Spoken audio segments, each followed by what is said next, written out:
inteligencia artificial, telemedicina, entre otros. Entonces, este año, justamente, o en este momento, nos encontramos realizando una serie de webinars que tienen que ver con una introducción a cada una de estas áreas que acabo de mencionar. Y justamente este día tocamos el tema de gestión de residuos de la planta, específicamente el tema de residuos plásticos. Es para mí un gran honor tener como invitados especiales a Ricardo y también a Liliana. Para introducirlos un poco, Liliana Abarca Guerrero es investigadora y profesora química del TEC de Costa Rica y tiene más de 35 años de experiencias en temas asociados a residuos plásticos, residuos sólidos, perdón. Y Ricardo Starvit Pérez, que también es investigador y profesor en el área química y de microbiología del TEC Costa Rica y tiene más de 15 años de experiencias en el campo.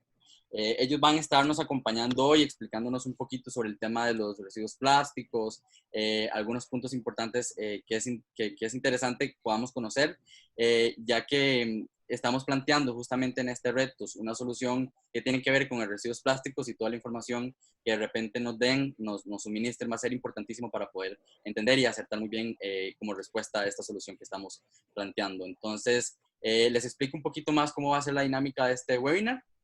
Vamos a tener alrededor de una hora para introducir el tema por parte de los dos expertos.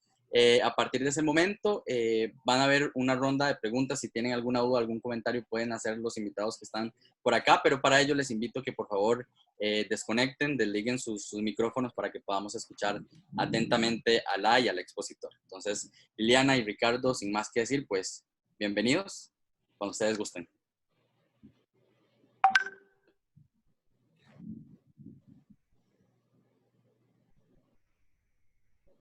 Richard, ¿empiezo yo o empiezas vos? Vos que sabes bien del tema que yo voy a hablar. Sí, no, yo conozco su presentación muy bien, así que sé que todo lo que usted va a decir yo lo voy a usar más adelante, así que prefiero que usted... Ok, entonces empiezo yo. Bueno, muchísimas gracias por darme la oportunidad de compartir con ustedes. Dijiste que el tiempo que me dabas era ¿de cuánto? Menos de una hora. No, eso es para los dos, pero digamos, en el caso mío, digamos 20 minutos. No, micrófono. Ahora, sí, alrededor de 20, 25 minutos. Ok, perfecto. Bueno, voy a ponerme mis anteojos. Ok, así que muchísimas gracias por darme la oportunidad. Yo tengo mucho tiempo de estar trabajando en el tema de residuos sólidos y ahora, debido a que hace 3 años en una conferencia que estuve donde el Ministerio de Salud decía que el problema de los residuos valorizables y el reciclaje en Costa Rica era de educación ambiental, era un asunto de capacitación, era un asunto sociocultural, yo dije, no es cierto.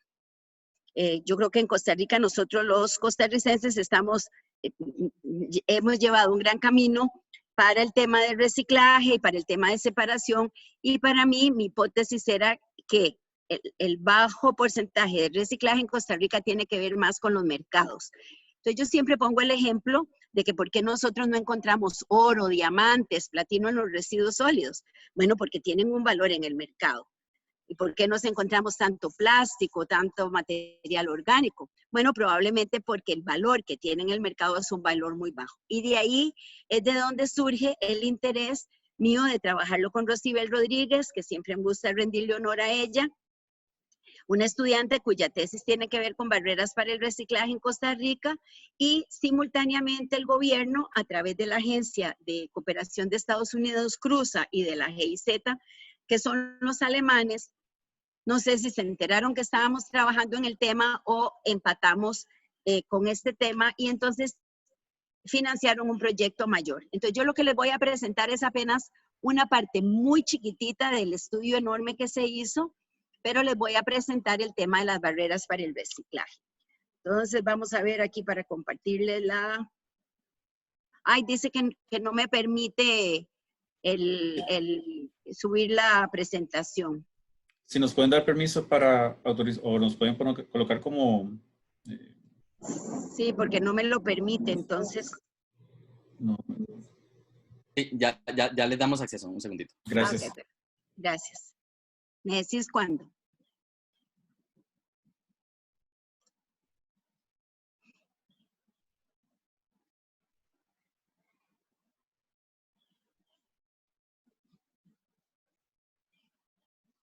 Bueno, mientras me dan acceso, entonces voy a ir contando un poco la historia.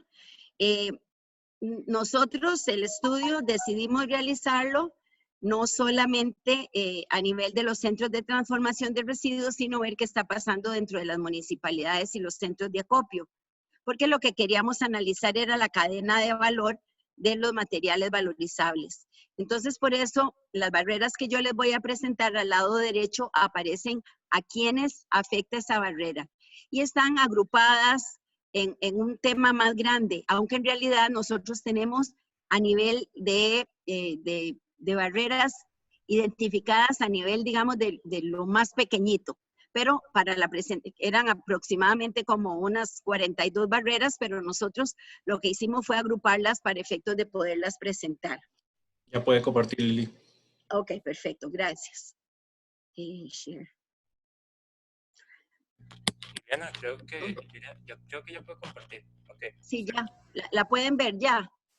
Sí, aquí la estamos viendo, Liliana. Muchas gracias. Ok, perfecto. Entonces, bueno, el estudio fue hecho bajo un proyecto que se llama Transforma, Residuos en Recursos, y ahí aparecen todas las personas que están participando en ese estudio, el MINAE, el Cambio Climático, CRUZA, el IFAM, el CIPA del Instituto Tecnológico y el trabajo que se desarrolla con el apoyo de ACPESA. Entonces, en realidad nosotros lo que hicimos fue un mapeo de empresas, analizamos los datos de exportación, determinamos cuál es la transformación de residuos en productos nuevos en Costa Rica y cuáles son las barreras que presentan, como les mencionaba, toda la cadena de valor, empezando desde las municipalidades y terminando en las empresas transformadoras. Entonces hicimos un mapeo de empresas, no voy a entrar a nivel de detalle, pero nos dimos cuenta que de todos los gestores que están inscritos en el Ministerio de Salud, ya hay unos que no existen, hay una gente que está acopiando residuos, pero sin embargo no son gestores oficiales, trabajamos con una muestra de ellos y logramos identificar dentro de ese mapeo que en Costa Rica tenemos centros de acopio públicos y privados y no autorizados en todo el país. La transformación se lleva principalmente en la gran área metropolitana, analizamos qué está pasando tanto en CEMEX como en Holcim, porque son centros de coprocesamiento, analizamos el tema de compostaje y un poco también el de disposición final, pero aquí yo no me voy a referir a ellos. Analizamos la cadena de valor de los residuos valorizables y nos damos cuenta que la recolección está siendo, es más complejo que este dibujo, pero este dibujo es una simplificación de lo complejo. Entonces tenemos recolección que se lleva a cabo por recicladores de base, que son lo que nosotros conocemos como buzos, tenemos gestores registrados, no registrados, centros de acopio que van ellos y recolectan, las municipalidades particulares en campañas de recolección, etc. Esto es la parte de recolección. La parte de acopio la tenemos en tres, principalmente los centros de acopio privados, públicos y los centros no registrados. Y la transformación, tenemos algunas empresas, sí, porque ya no lo puede. Algunas empresas transformadoras que están exportando al mercado internacional y algunos productos que se quedan dentro del mercado nacional. Y por supuesto, muchas veces de estos centros de acopio les llegan materiales de muy baja calidad que van a terminar en los rellenos sanitarios.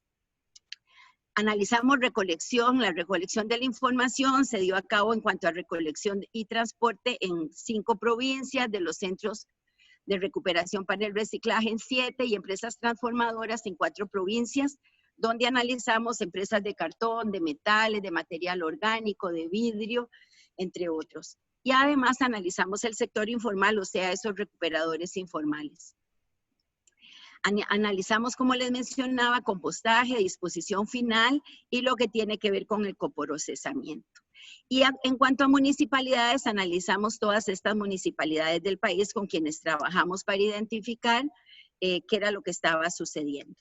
Nos damos cuenta que analizando los datos del 2019, en realidad se está exportando mucho metal y en el país también estamos recogiendo. Esto es principalmente cartón, pero el Ministerio de Hacienda y Aduana lo tiene principalmente organizado como papel y cartón. Y vidrio, una pequeña cantidad, y plástico como resinas plásticas recicladas salen del país.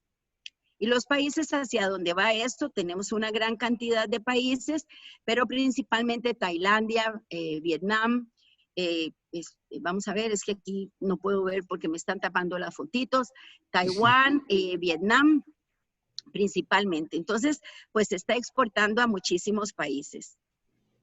Ahora, cuando nosotros queremos analizar qué es lo que está pasando con el reciclaje en Costa Rica, no podemos sacar a Costa Rica del mundo, ¿verdad? Costa Rica está inmerso porque todos los materiales valorizables están dentro de los commodities que se están negociando a nivel mundial.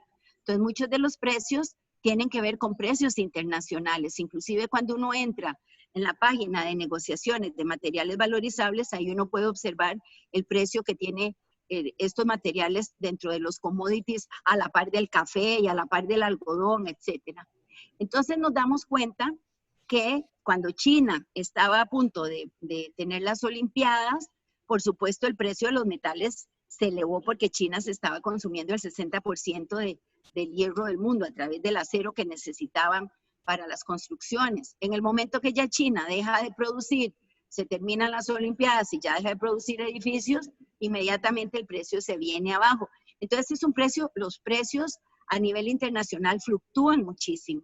Ahora con el coronavirus, el ejemplo del aluminio, de un día para otro bajó a la mitad y el precio de las resinas plásticas bajaron casi a una tercera parte del valor inicial que tenían. Casi que están al mismo precio que resinas vírgenes.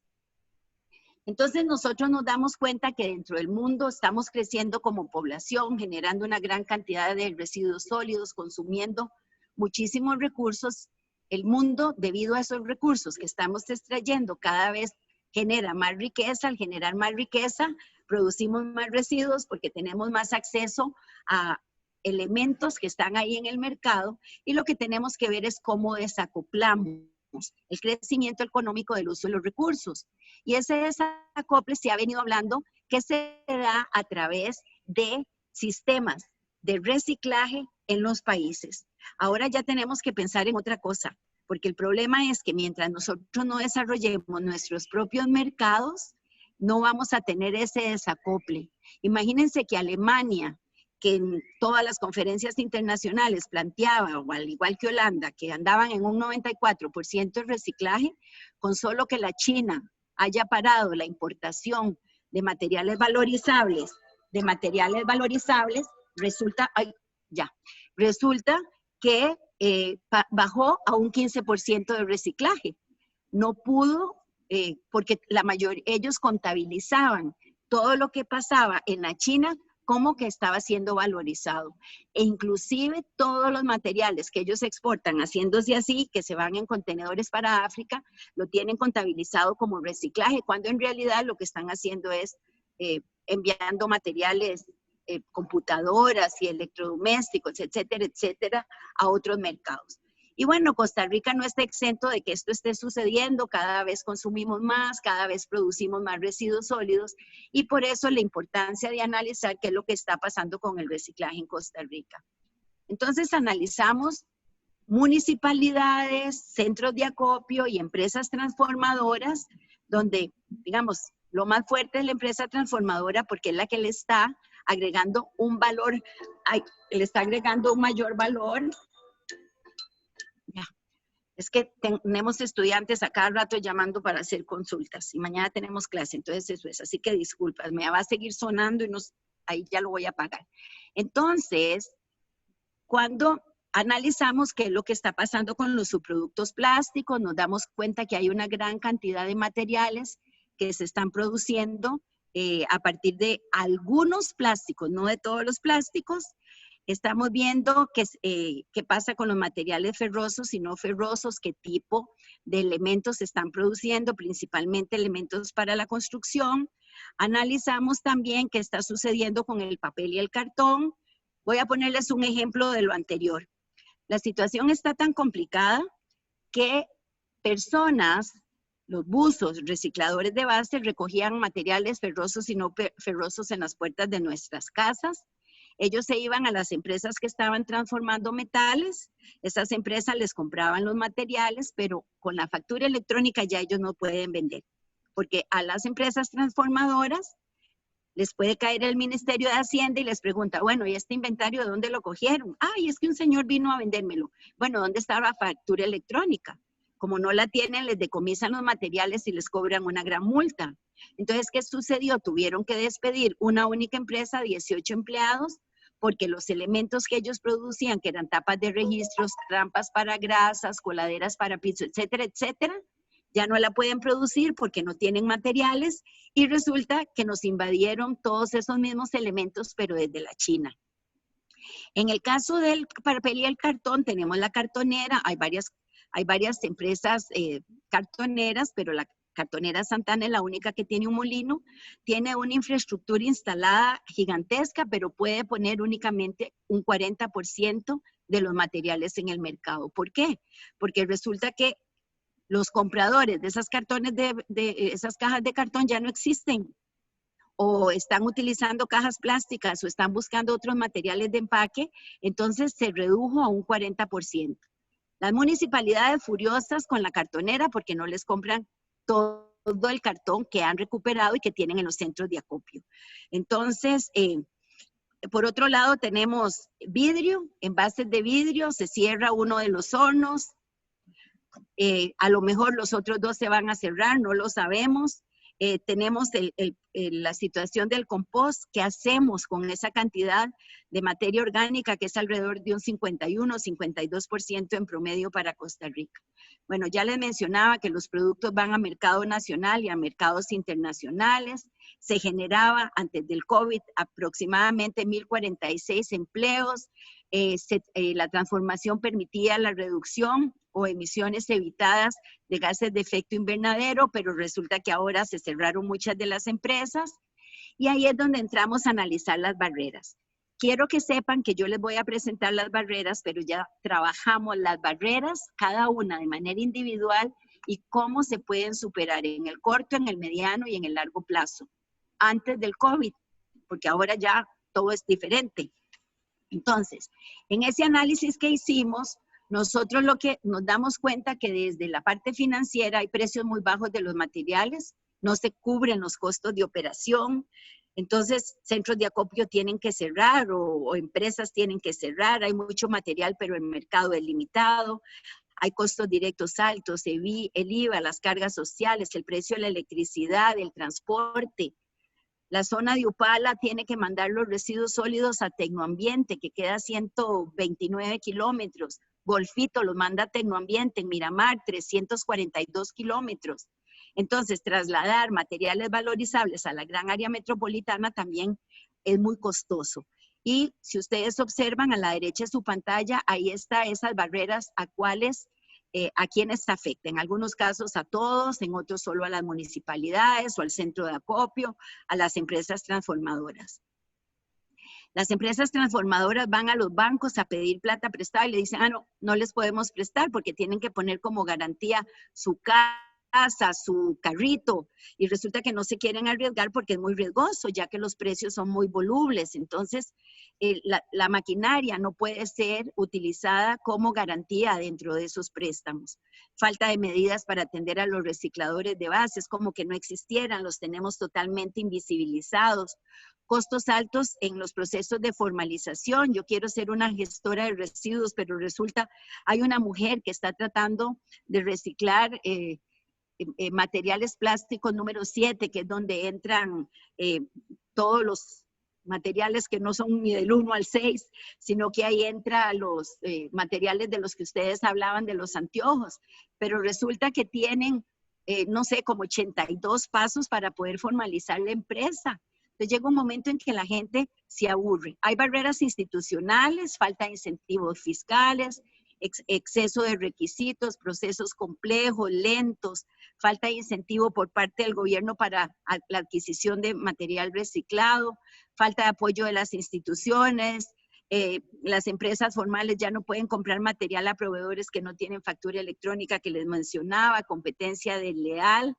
Hay barreras socioculturales donde nosotros mandamos los residuos muy sucios, entonces cuesta mucho poder procesar esos materiales tan sucios, no hay reconocimiento a los recicladores de base, hay muchos prejuicios sobre la calidad de los materiales reciclados los actores de la cadena de valor todos, desde el que genera, recoge, lleva, no hablan el mismo idioma, entonces cuesta mucho coordinar entre ellos. No hay un reconocimiento a las excelentes iniciativas que hay en el sector de residuos sólidos y hay barreras técnicas o tecnológicas, instituciones de educación superior que no apoyamos a estas empresas transformadoras, ellos aprenden haciendo, faltan conocimientos de maquinaria moderna y de tecnología, hay ferias internacionales donde se presentan las nuevas tecnologías y maquinaria, pero los transformadores no pueden ir porque es muy caro participar en ellas. La mayoría de las municipalidades no recolectan en forma separada porque es muy caro, porque tienen morosidades muy altas dentro de sus usuarios del sistema. Y no hay estadísticas detalladas donde nosotros, los que estamos trabajando en planificación, podamos tener acceso a esa información para poder planificar en este país. Esos son los productos obtenidos a través de informes, no se los voy a presentar. Nosotros hicimos varios talleres donde presentamos los resultados a empresas transformadoras, a municipalidades, a centros de acopio. Posterior a esto, trabajamos con el Ministerio de Economía, Hacienda, con la Caja del Seguro Social, Ministerio de Salud, para analizar las barreras y ver cómo podemos ir solucionando esas barreras. Y nos llegó el coronavirus hasta nuevo aviso. Entonces, espero haber podido terminar en los 20 minutos que me propuse. Es que ni sé qué hora es. Perdón si me pasé. Muy bien, excelente. No, estamos bien, estamos sobre el tiempo, Liliana. Muchísimas gracias. Más bien ahí, yo no sé si de repente, conforme el material que nos has compartido, que nos parece muy interesante, por aquí nos llega una pregunta. Y si tienen algunas preguntas también, nos encantaría que de repente levanten la manito por acá en el chat y nos la hagan llegar directamente. Pero teníamos una pregunta puntual, yo no sé si vos la abarcaste un poco o la introduciste, y no sé si ahora Ricardo va a tocar justamente también este tema, que si existen algunas estadísticas o algunos números exactamente sobre la cantidad de desechos plásticos que se pueden tratar en Costa Rica y cuáles serían. Bueno, con respecto a mí, hay muchos tipos de plástico que se pueden tratar en Costa Rica.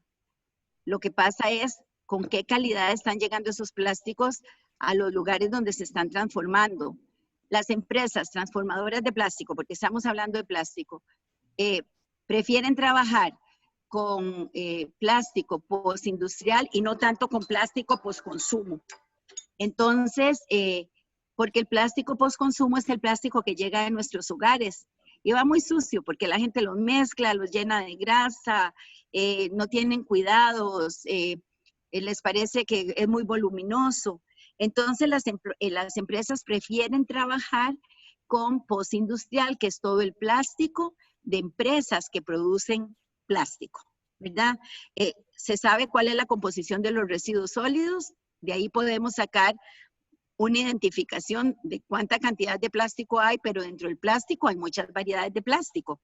También se han hecho esfuerzos para identificar esos tipos de plástico, pero a ratos no es lo mismo la proporción de uno o de otro que se producen en la gran área metropolitana que la que se produce en las zonas rurales.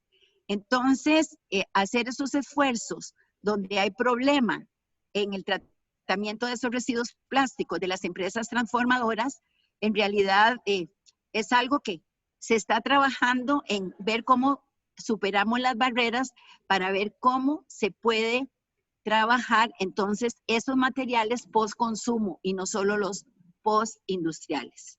Perfecto. Y tal vez para agregar nada más, existen estadísticos de Procomer, por ejemplo. Sin embargo, la clasificación no siempre se asocia a la naturaleza del material. A veces la clasificación es una clasificación de cortina, de bata de baño, de alfombra, pero nunca asocia el tipo de material que es. Entonces, entender qué tipo de material es para pensar en cuál industria lo puede postprocesar o procesar es complicado. Así que todo empezaría desde el análisis de los datos de origen, de la toma de los datos de origen. Y tengo yo solo un estadístico, por eso la presentación de Lili es súper importante, porque ella nos trae a la realidad de Costa Rica. Por lo general, yo les voy a enseñar estadísticos de un país o una región que tiene indicadores bien establecidos, que es Europa, y tenemos apenas un par de indicadores de Costa Rica. Entonces es complicado sacar información de Costa Rica. Así que Lili hizo un gran trabajo y desde que le escuché la presentación de ella, alguien que ha ido minando datos de vez en cuando entiende el gran trabajo que implica lo que hizo la doctora Barca.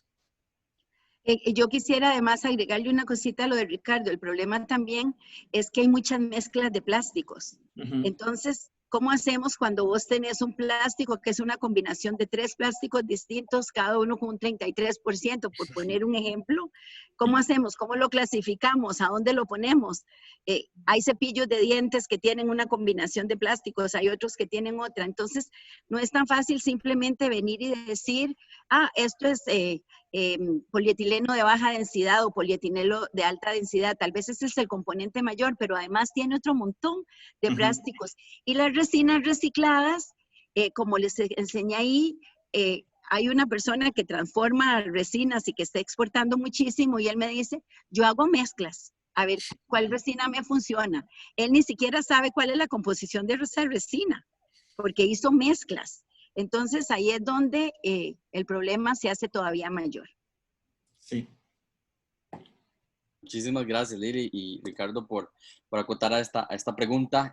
Muchísimas gracias también. Si tienen preguntas, conforme vayan surgiendo, las vamos a ir leyendo por acá. Ricardo, tenés el pase, ya te hice administrador un poco para que también nos puedas compartir tu presentación. ¿La están viendo? No, espérese, pues voy a compartirla primero, ¿verdad? Sí. Ok. Listo. Ahora sí la están viendo, ¿verdad? Sí, listo, aquí la estamos observando. Gracias. Sí. Gracias. De nuevo, la idea de que Lili nos haya ayudado con una introducción como la que hizo, que denota un gran estudio del... Dame un segundo nada más porque no encuentro el apuntador. Aquí está. Porque mi presentación, como se les había explicado a los organizadores, está más asociada a la parte técnica. Esto es algo que yo doy en un curso básico de polímeros, donde por 5 meses les enseño a los estudiantes características de los polímeros. Por lo tanto, cuando llegamos a este punto, algunas cosas son muy obvias. Entonces, si llega a ocurrir eso y yo no lo explico, por favor hágame ver mi falta de información.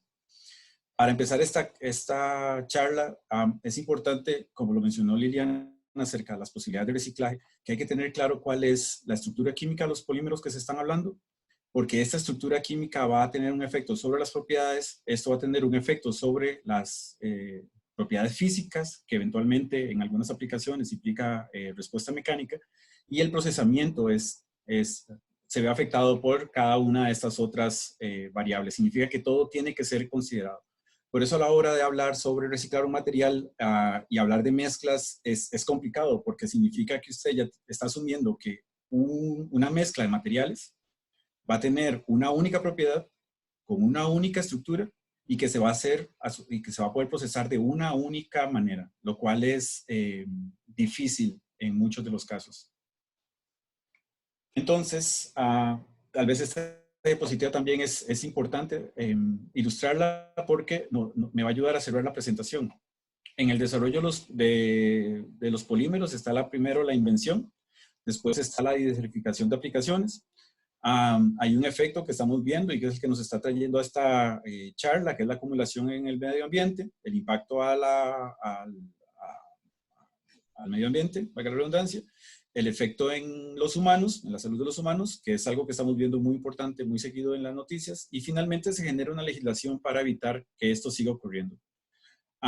Ahora también está ocurriendo el mismo fenómeno para los biopolímeros y eventualmente va a ocurrir el mismo proceso. Se van a dar cuenta que va a haber acumulación de todos modos, que va a haber un efecto ambiental y que eventualmente puede haber un efecto a la salud. Y por lo tanto van a entrar a legislarse como los materiales previos.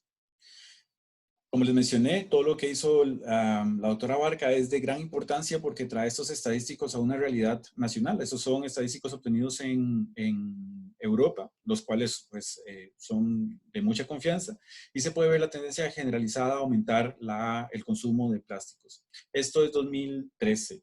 en el 2019, que son estos últimos estadísticos, se puede ver la distribución de materiales y sigue siendo China uno de los principales productores de plásticos, a pesar de que Estados Unidos y Europa son uno de los principales procesadores.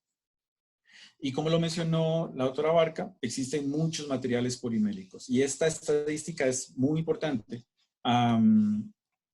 porque nos muestra cuáles son los materiales a los que se les debe enfocar la inversión de recursos para reprocesar. Porque podemos ver que polipropileno y polietileno en alta y baja densidad y policloruro de vinilo están en mucho por mayor producción y por lo tanto desechos que cualquier otro de los materiales de los commodities que mencionó Liliana Barca, que son los materiales de alto uso o de alta diversificación en el mercado, además de otros materiales. Por lo tanto, como se los mencioné eventualmente, estos materiales deberían de tener puesto nuestro ojo para darle aprovechamiento. Solo para darles algún contexto, el polipropileno se utiliza para empaque de alimentos, empaques de microondas o contenedores de microondas, entre muchas aplicaciones. El polietileno como bolsas, el polietileno de alta densidad se está usando para sustituir el policloruro de vinilo en tuberías, por ejemplo, pero está en botellas y en muchos otros recipientes. PVC, voy a terminar mi charla enfocado en el PVC, en el policloruro de vinilo, porque es probablemente uno de los materiales poliméricos más diversos y por lo tanto más complicados. Poliuretanos para aislantes como espumas, como recubrimientos en pinturas, es un grupo de materiales muy diverso. El polietileno-tereftalato, que es el que constituye las botellas de refrescos y agua y refrescos carbonatados, es probablemente uno de los que más se reutiliza, pero ya vamos a ver algunos defectos que tiene cuando se habla sobre diferentes tipos de PETs.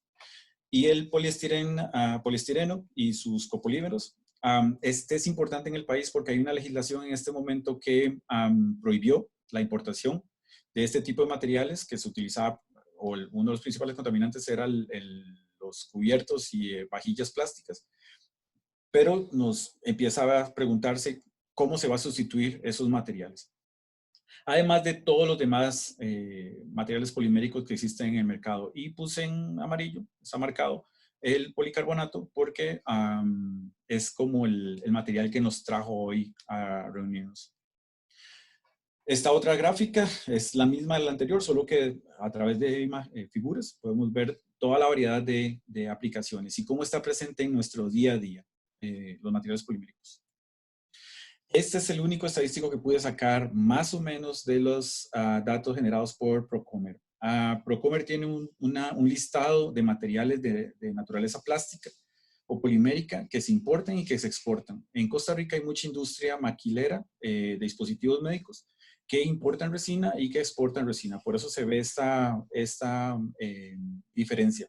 Pero todo lo que se queda tiene que quedar como material reprocesado o como desecho. Así que nos interesa hablar, y Liliana Barca hizo referencia a este porcentaje, que ella habló de 21,000 toneladas, según lo que yo puedo sacar de esta gráfica son un poco más. Así que hay que revisar dónde están esos materiales quedando. Importante. No se puede satanizar la industria plástica en estos momentos, en especial con la situación que tenemos de infección. Es evidente que los plásticos de un solo uso son necesarios y tienen que estar presentes, obviamente, con una legislación que los controle y una técnica que los permita reutilizar y reducir el impacto en el ambiente. Pero tiene efectos en trabajos, en empresas, en reinversión, en efecto multiplicador, en innovación y obviamente en el tema que nos tiene hoy, reciclaje. Los desechos incluyen empaques, embalaje, material de construcción, ropa, automóviles, neumáticos, baterías, otros. Y el 65% de estos materiales corresponden a aplicaciones de mediano y largo plazo. Significa que tienen una vida media en la aplicación de un par de años. Sin embargo, 35% de los materiales que estamos hablando de origen polimérico son de corto plazo. Entonces hay que hay que entender cómo hacer para darle uso a este 35% de materiales. Las principales tecnologías, probablemente esta es la que mencionó Liliana Barca para Costa Rica, es en desechos, en botaderos. Eso es donde llega la mayoría en Costa Rica. Este gráfico es para Europa. Esto es para el que mencionó la doctora Barca, probablemente es más amplio para botaderos. Pero tenemos opciones de reciclaje y opciones de recuperación energética. Y en Europa, la tendencia a que el desecho en botaderos va decreciendo, mientras que el aprovechamiento, el reciclaje y obtención de energía va aumentando. Esa es la tendencia en Europa y eventualmente sería lo ideal de replicar en el país.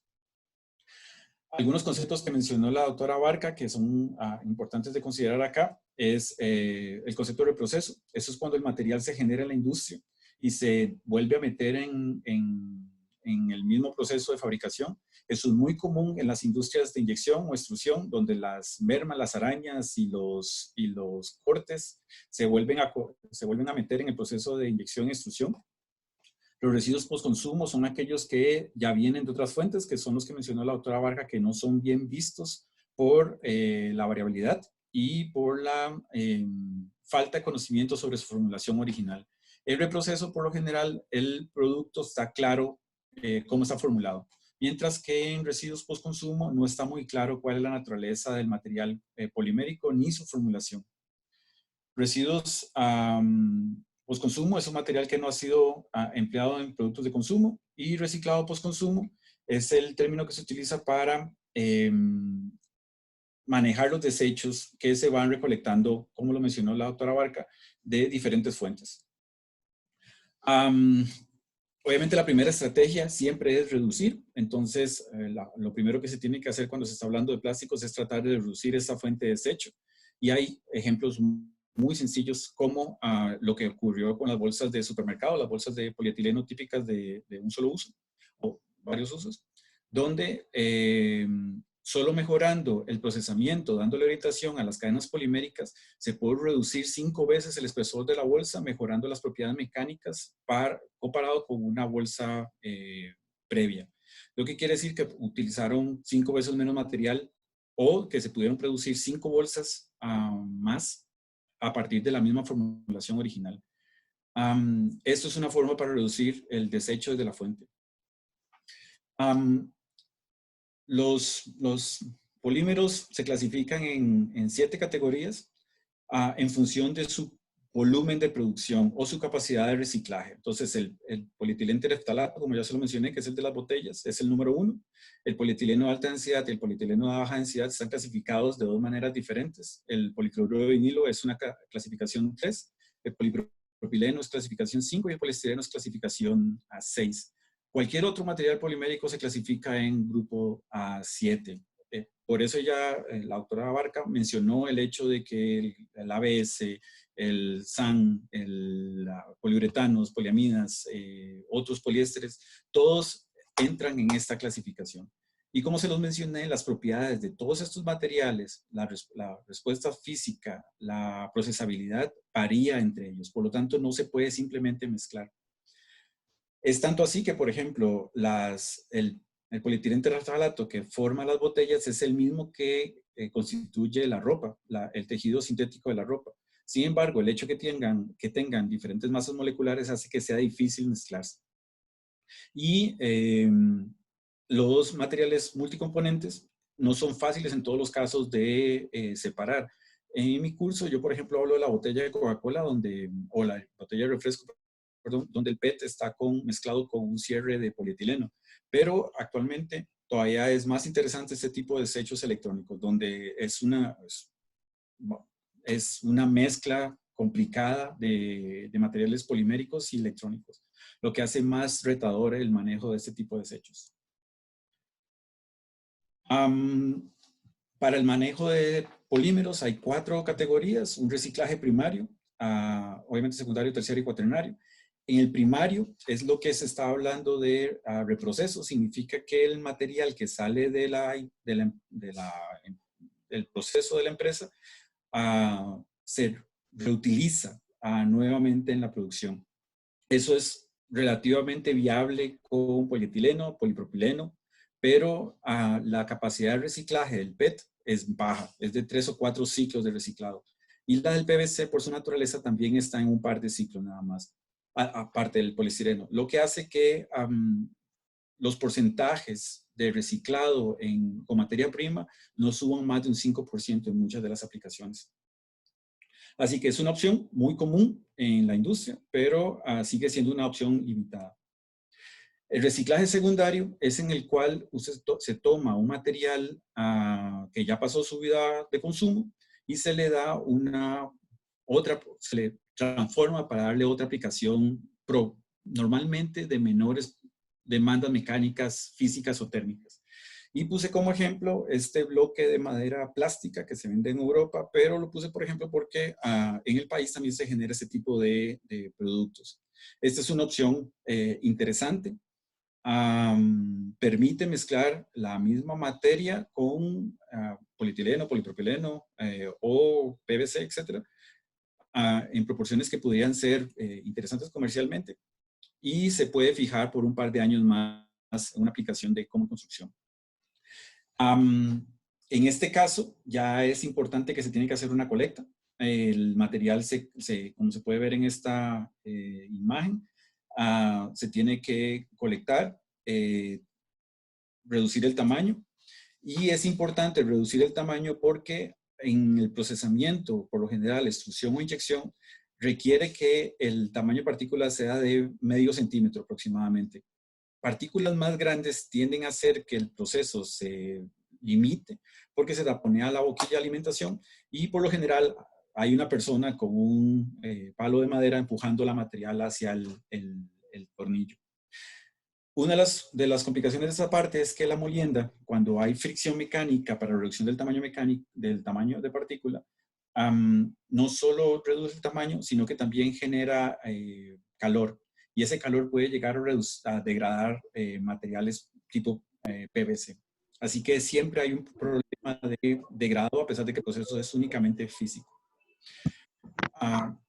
Una vez reducido el tamaño, se pueden separar los materiales por propiedades físicas, como las poliolefinas. Las poliolefinas, cuando se dispersan en agua, tienden a flotar, dado que la densidad es menor que la del agua, mientras que el PVC y poliestireno tienden a sumergirse. Así que es una forma posible de separar partículas. Después tiene que haber un proceso de limpieza, donde se eliminan las demás partículas que no son plástico ni plástico clasificable, y eso se puede hacer a través de un sistema como este, donde se hace pasar aire caliente contra corriente, y las partículas más densas o menos densas se van separando por procesos físicos.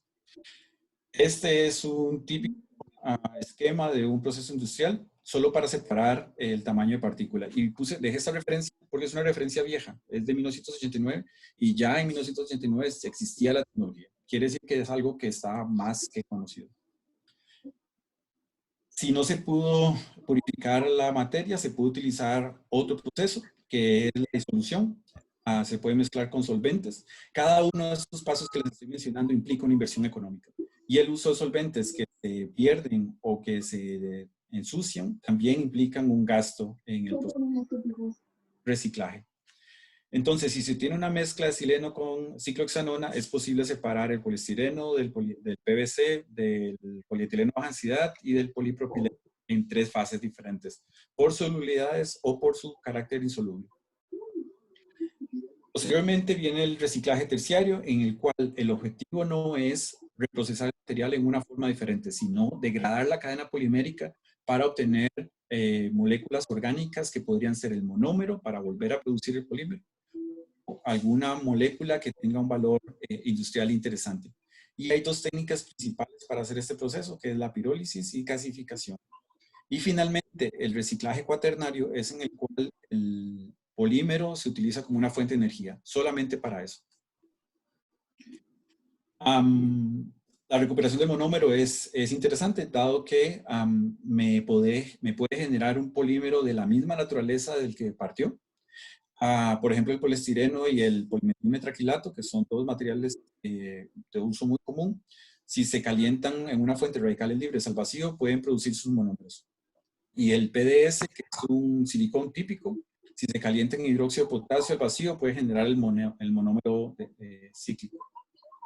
El polietileno tereftalato en presencia de etanol a 240 grados centígrados con una presión de 220 y 70 atmósferas puede llegar a producirme un 90% de la mezcla de monómeros.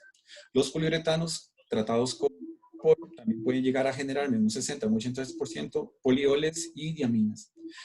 De nuevo, no necesariamente los polímeros van a generar los monómeros. En algunos casos no se puede tener el monómero de partida.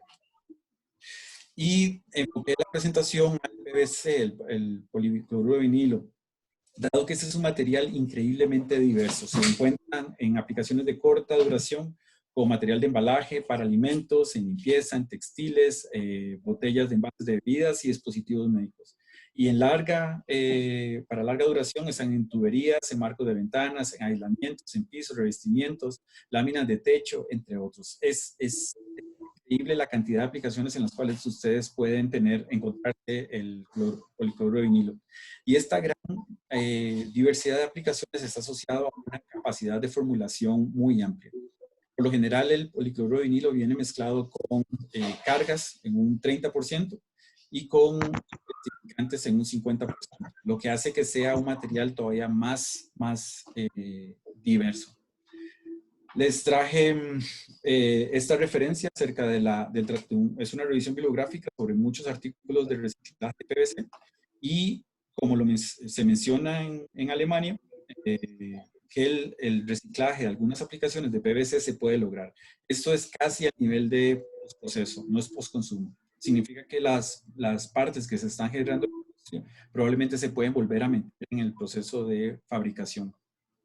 Y esta revisión bibliográfica me habla sobre botaderos, incineración, reciclaje mecánico y reciclaje químico. Y es importante hacer ver que el reciclaje mecánico es complicado porque el PVC se da fácilmente en procesamiento y además las formulaciones no siempre quedan estables. Por lo general se mezcla con un estabilizante térmico que se degrada en cada uno de los procesamientos. En los botaderos, probablemente en Costa Rica es la opción favorita. Sin embargo, legislación internacional y normativas internacionales obliga a que eso ya no ocurra. Y es un problema serio el hecho de que se deseche de manera de botadero. Incineración no es aceptado porque genera unos compuestos que les voy a mencionar ahora más adelante por la presencia de halogenuros en su estructura. Y el reciclaje químico es una opción que implica una baja aceptación por el público y por los países y una baja inversión, pero es principalmente porque no se ve la capacidad económica en el mediano plazo. En este otro artículo que hablan sobre los ciclos de vida, se establece que el PVC reciclado puede tener un impacto económico importante, pero como lo mencionó la doctora Barca, el transporte y los costos de transporte asociados al pago de los choferes hace que esto varíe significativamente. Por lo tanto, no es únicamente la inversión inicial, sino también la logística que hay para reprocesar materiales. Y más importante, la reutilización primaria o secundaria con procesamiento secundario, eventualmente esta madera plástica que va a tener su vida final y va a tenerse que ser procesada. Así que va a tener que llegar a un reciclaje terciario o cuaternario. Por eso presento esta diapositiva donde les menciono que el PVC puede ser tratado mezclado con polielefinas, polietileno y polipropileno a 600 grados centígrados para generar gas de combustión. Pero es importante mencionar que el cloro generado en ese proceso tiene que ser removido por un catalizador. Si eso no ocurre, un producto de este proceso sin control adecuado puede generarme dioxinas, que son compuestos que tienen un efecto sobre la salud importante. Ya están catalogados como disruptores hormonales. Los procesos de periodización industriales ya existen, las empresas ya se venden con llave en mano, son procesos ya conocidos y principalmente consisten de un reactor, un sistema de control de presiones y un sistema de condensación donde me separa los condensables de los no condensables. Y dependiendo de las condiciones de pirólisis, se pueden tener desde monómeros hasta suspensiones en medio acuoso o combustibles líquidos. Después sigue la gasificación, que es un proceso similar a la pirólisis, solo que se lleva a 900 grados centígrados y busca, en este caso, generar gas de síntesis para posteriores craqueos. Esto es más interesante para países que tengan industria petrolera. Y finalmente, la incineración. La incineración es el proceso en el cual se hace un control de oxígeno para generar la mayor cantidad de energía que se pueda a partir de la materia orgánica.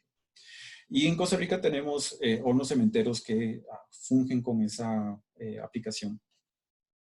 Para ir terminando mi presentación, tenemos el nuevo boom comercial, que son los polímeros degradables. Y aquí hay que tener cuidado respecto a la clasificación de degradables, porque se habla de polímeros degradables que son fotodegradables, termodegradables o biodegradables.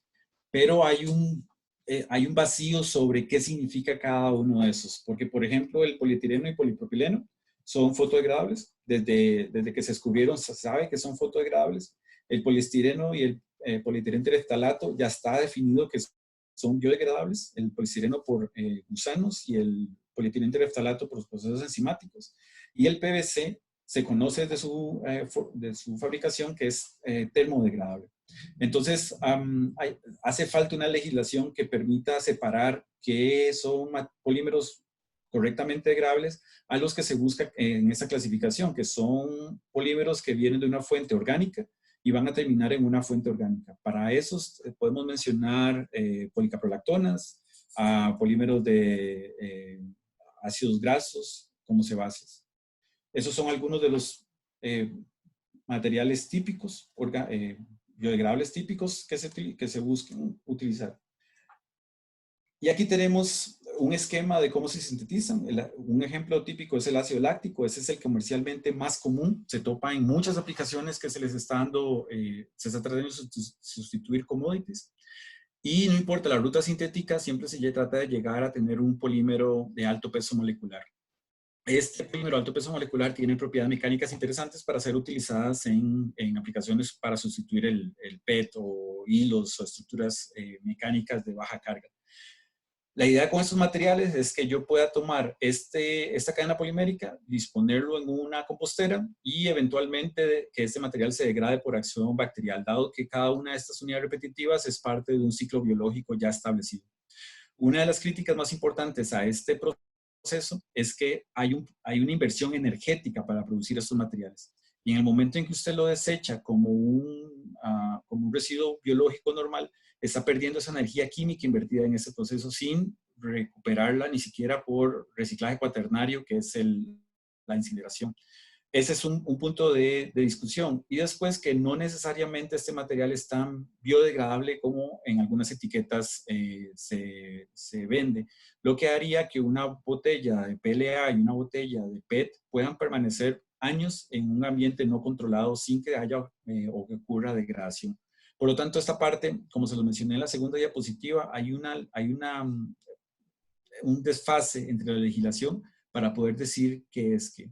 De todos modos, hay aplicaciones donde el PLA es importante que sustituya materiales compuestos, commodities, y sería importante que él surja como una opción. Sin embargo, no en todos los casos puede ocurrir. Un ciclo típico que debería estar ocurriendo en la actualidad es el ciclo del PET. En el PET yo hago la síntesis, genero el polímero, extruyo el material, genero una botella. Esta botella pasa su vida útil, se recicla, se degrada, como se lo mencioné, y se reprocesa en películas, en fibras o en otra botella. O, como se lo mencioné previamente también, con reciclaje químico se genera el monómero y se vuelve a este proceso. Este debería ser un proceso cerrado en el cual los materiales vuelvan a su origen químico o por lo menos mantenga un tiempo más su vida útil y se mantenga la energía química almacenada por la mayor cantidad de ciclos posibles. Y termino mi presentación con una cartoon donde es lo que se ve en el día a día. somos muy críticos a la hora de usar algunas aplicaciones. Sin embargo, cuando nos fijamos, somos usuarios asiduos del plástico y no estamos listos todavía para despegarnos de ellos. Y tengo un par de diapositivas más para un caso específico, pero creo que en este momento puedo terminar mi presentación.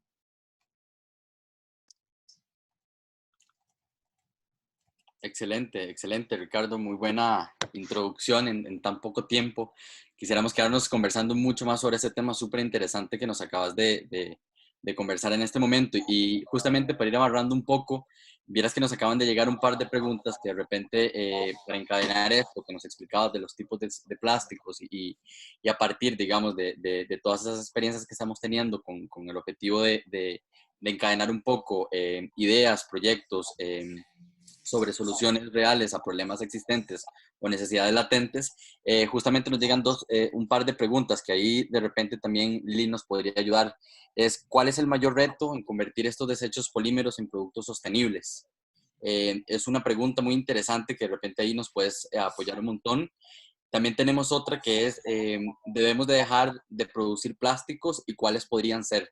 A partir de la explicación que ya vos nos dabas, que era muy completa, sobre los 6, si no me equivoco, de los 6 tipos de plásticos distintos, y una séptima categoría que se denomina otros, ¿verdad? Y por último, si querés, tengo esas dos en la mesa y ahorita les leo un poco también la última para que vayamos un poco encadenando. Voy a empezar yo. Primero, los retos. Los retos probablemente hay dos. Lili ya mencionó uno. Uno es la inversión. La producción o reciclaje o reprocesamiento de plástico es caro. El valor de una bolsa es bajo. Por lo tanto, la forma en que usted puede obtener una reinversión es con volumen. Esa es una realidad. La inversión es importante. La estrategia país de manejo y acopio de materias primas también es importante. Eso probablemente es el cuello de botella para cualquier inversión en el país. Voy a unir la segunda pregunta con la primera. Tiene que seguirse produciendo plástico. No hay forma en que la vida moderna ocurra sin plástico. No hay forma. Y a pesar de que usted quiera reducir aplicaciones comunes como las bolsas de supermercado, la ropa va a tener que seguir yendo con alguna mezcla de polímeros, o como es en el caso que nos une hoy, la gente necesita lentes para ver y no todos quieren cargar el peso de 4 veces la masa de un lente de cristal o de vidrio por el efecto que tiene sobre la nariz, o el costo que tiene trabajar un material en ese nivel de material, en esa calidad. Entonces, en el día a día, la existencia de los plásticos es inherente. No va a dejar de ocurrir. Es imposible que deje de ocurrir. La obligación como planeta, que ya es algo que se ha mencionado en diversos foros, pero como país, es que usted genere un sistema de manejo de esos desechos. Y a pesar de que parezca muy sencilla la clasificación de polímeros que está acá, como traté de mencionarles, el hecho de que usted tenga un polímero que se llame PET, pero que el peso molecular varíe en 1000, 2000 unidades poliméricas, hace que esos materiales ya no se mezclen. No importa cuánto usted los procese, esos materiales ya no se van a mezclar porque sus propiedades físicas, a pesar de su propiedad química similar, son diferentes. Y en muchos de los casos está más afectado por su larga cadena que por su naturaleza química. Por lo tanto, hay que también, y la última, creo, la última opción que hay que trabajar es la parte técnica. Un problema serio en los materiales reciclados es que la gente asume que la calidad de un material reciclado tiene que ser baja. Si ya compran un material reciclado, aceptan el hecho de que la calidad del material tiene que ser baja. Y eso no es inherente al reciclado. El reciclado puede generar una pieza o un material de muy buena calidad para una aplicación dada.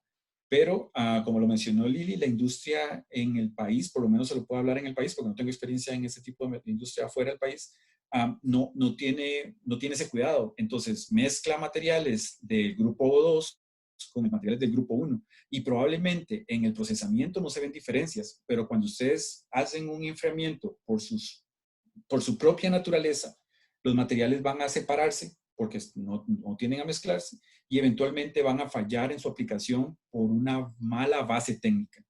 Eso es una causa. Otra es que no se formula adecuadamente para la aplicación. Y, por ejemplo, les mencioné la madera plástica. Un ejemplo típico de maderas plásticas son juegos de mesa para exteriores, donde se encuentran perfectamente por 6 meses y después de 6 meses las piezas empiezan a fallar.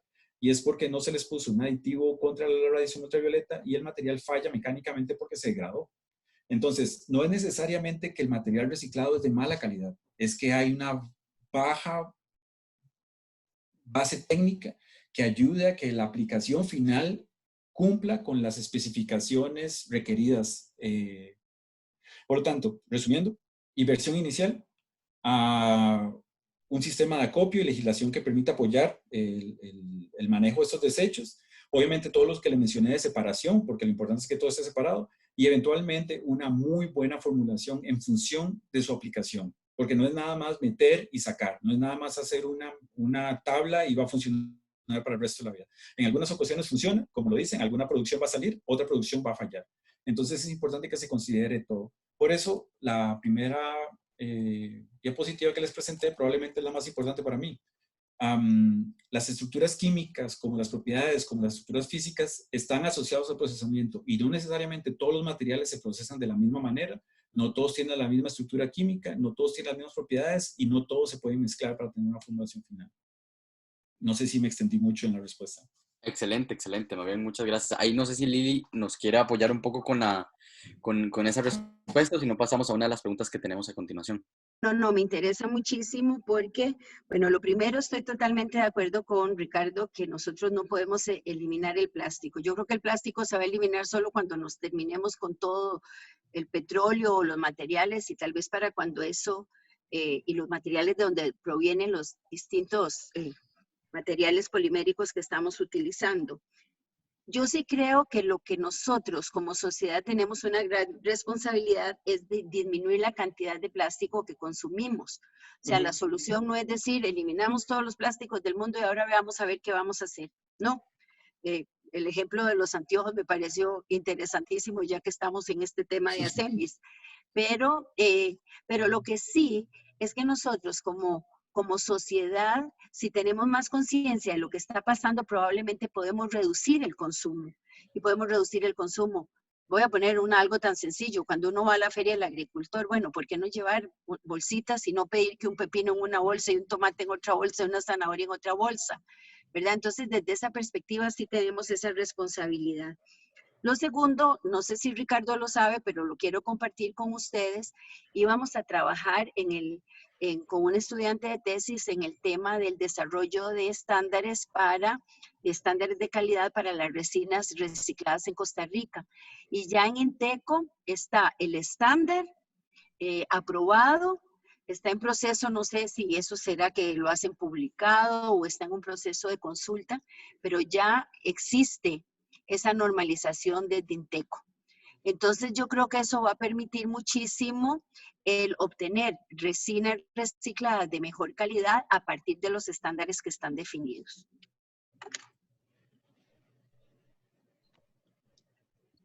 Perfecto, perfecto. Muchas gracias, Liliana, por tu valiosa respuesta.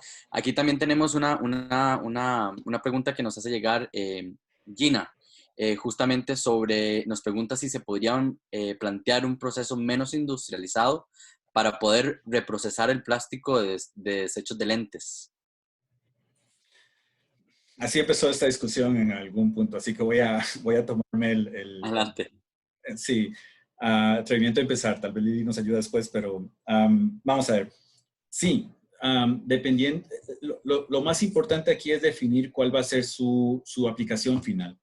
Entonces, si usted ya definió que va a utilizar los desechos de lentes para portavasos, donde le importa únicamente la actividad óptica, pero no le importa las propiedades mecánicas, entonces probablemente todo lo está tomando de una única fuente no contaminada, donde tiene control de calidad sobre la calidad de la resina con que se formuló el policarbonato que se va a utilizar en ese proceso, probablemente el proceso de termoformado es relativamente sencillo. relativamente. Obviamente se va a topar con algunas barreras de mezcla, pero es relativamente sencillo. El problema es cuando usted se dé cuenta que la cantidad de portavasos que puede generar ni siquiera disminuye un 1% la producción de desechos. Entonces va a empezar a buscar diversificación, y cuando empiece a buscar diversificación se va a topar con que lo que probablemente va a poder hacer es reprocesar la resina para darle un maquinado más industrial, que eso es a través de inyección o extrusión. Eso implica recursos. Entonces, la respuesta es sí. Cualquier material, si se tiene una aplicación clara, se puede traer hasta el proceso más simple de termofundido, si el material lo permite, considerando el efecto de la aplicación final o las propiedades del material de la aplicación final. Por lo tanto, la respuesta es, usted conoce la estructura química de su policarbonato, no cambia en el proceso. Probablemente quiere reproducirlas en su aplicación final, que estoy diciendo de nuevo, solo una idea de un portavasos. Tiene claro cuáles son las propiedades del portavasos, significa que si procesa bien o mal este material, de todos modos llega a un límite inferior que satisface la aplicación. En esa aplicación probablemente la actividad óptica no es determinante, nada más es una apreciación de física, y usted puede hacerlo a través de un procesamiento básico de termoformado con un molde sencillo con una prensa, una gata casera. Todo eso es posible. De nuevo, el problema con un procesamiento es que tiene que tener claro cuáles son las propiedades finales de su aplicación y cómo se pueden lograr esas propiedades a través del procesamiento adecuado. Entonces, la respuesta es sí, pero tiene que tener mucho cuidado sobre qué quiere obtener al final.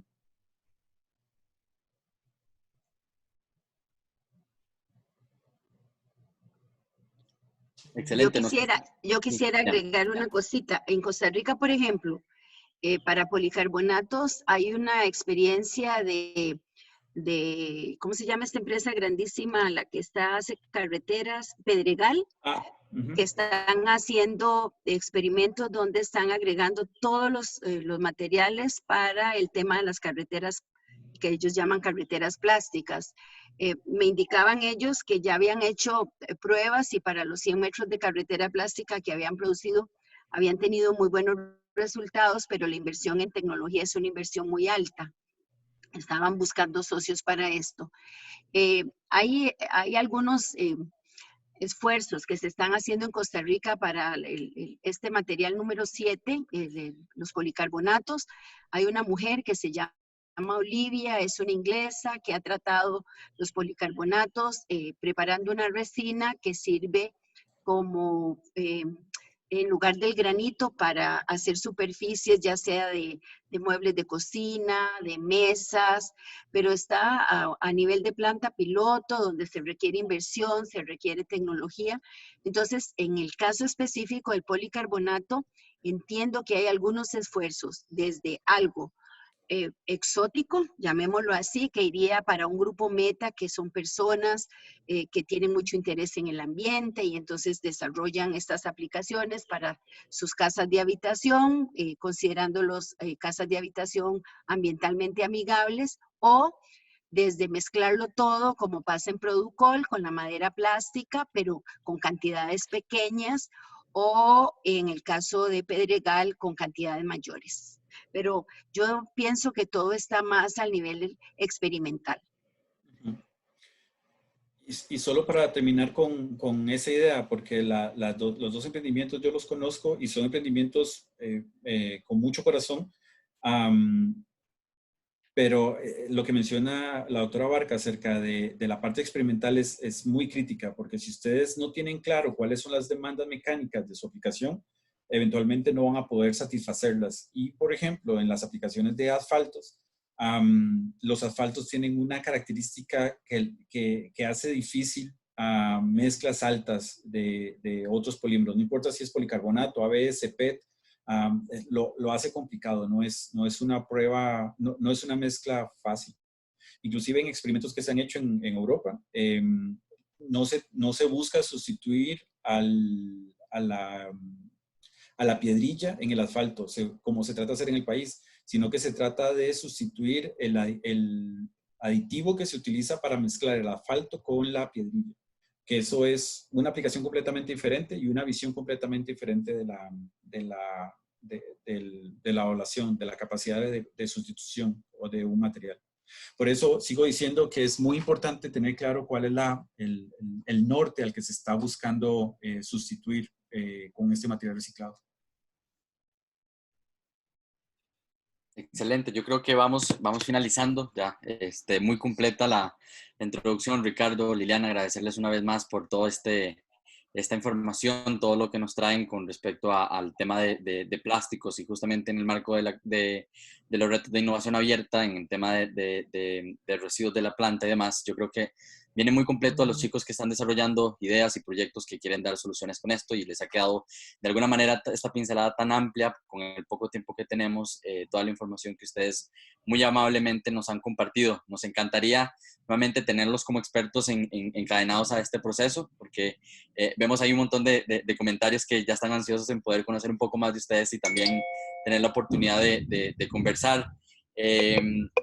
De parte de Yo Emprendedor, de Biscuit y de Asembis, les agradecemos por haberse quedado hasta el final de este webinar y les invitamos a que nos sigan en las siguientes plataformas de Biscuit, de Yo Emprendedor y de Asembis. Ahí estamos siempre posteando información con respecto a estos retos de innovación y los invitamos a quienes nos siguen por las diferentes plataformas, quienes nos están viendo en este momento, a que nos acompañen el próximo jueves a las 5 de la tarde al webinar que vamos a tener sobre inteligencia artificial y el manejo de chatbot, telemedicina, entre otros. Muchísimas gracias, Liliana y Ricardo. Muchísimas gracias a ustedes por el tiempo y por la atención. Y ahí estamos para servirles del tecnológico. Y les deseo muchísima salud a ustedes y a todos los familiares. Igualmente, gracias por la invitación y por favor, si tienen alguna duda, comentario, hagan la pregunta. Es mejor ayudarlos ahora que esperar 5 años cuando uno le dije, lástima que no le dije eso hace 5 años. Entonces, sí, es con mucho gusto uno puede hacer ver que algunas cosas no se están contemplando y con mucho gusto podemos orientar en esa parte. Tal vez no dedicarnos al 100% como quisiéramos, pero por lo menos ayudar en alguna parte. Sí, ahí justamente antes de cerrar el canal, nos pueden hacer llegar las consultas que tengan, por favor, tal vez de repente para redirigírselas a un poco a Ricardo y a Liliana a través del correo de Yo Emprendedor, que es info@yoemprendedor.net. Cualquier duda, cualquier consulta que tengan, nos la pueden hacer dirigir hacia nosotros y nosotros con mucho gusto, en lo que podamos también vamos a estárselas redirigiendo a Ricardo y a Liliana con el tiempo que tenemos. Muchísimas gracias nuevamente. Hasta luego, gracias.